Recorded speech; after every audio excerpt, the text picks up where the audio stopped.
Hey, so I wanted to talk to you about shampoo. So I see online sometimes where I do vivid colors. I have a couple clients, I do pink and purple, red, those kind of colors.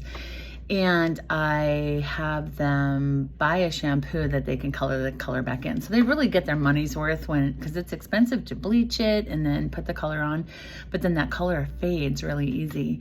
So I know that there's a lot of stylists that will say, you need to wash your hair in cold water. And I wanted to talk about that a little bit right now because this is going to make sense for those of you who wonder, you wash your hair in cold water, it's freezing cold and your hair still fades, So,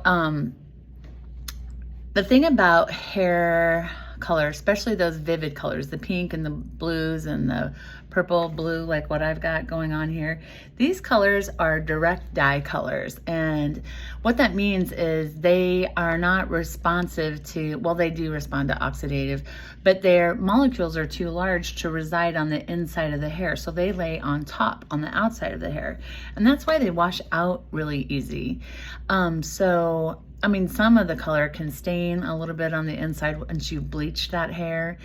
But anyway, so when you get these colors, and I see the girls on the pages I'm on saying that their clients are calling them saying, hey, my color washed out within a day or two. And they're like, what should I do? And I'm like, well, that's how it is. Like if I don't put this blue back in, which I use a shampoo, which is this, I use this, and this is the brand that I sell in my shop, not this big of a bottle, but just like a little bottle.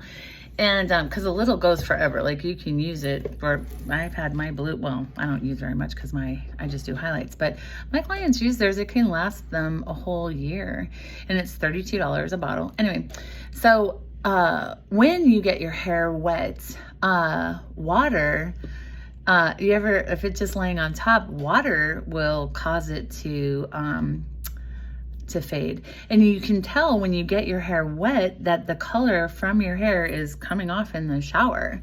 And so water is one of the main culprits. And the second culprit is shampoo.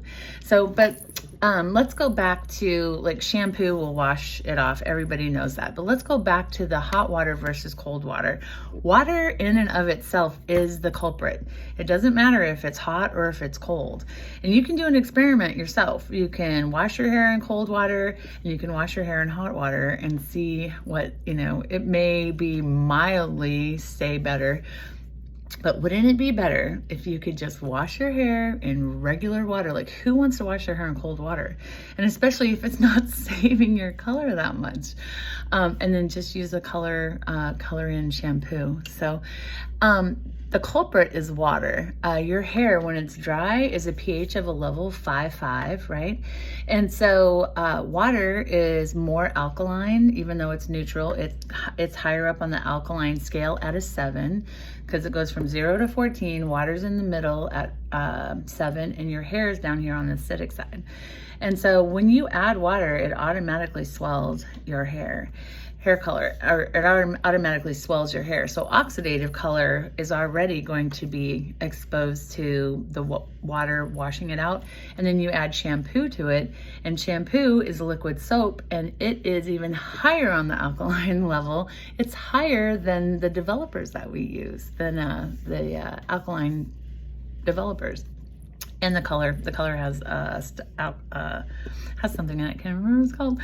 Anyway, I wanted to talk about that and let you know that you don't have to wash your hair in cold water. You don't. So.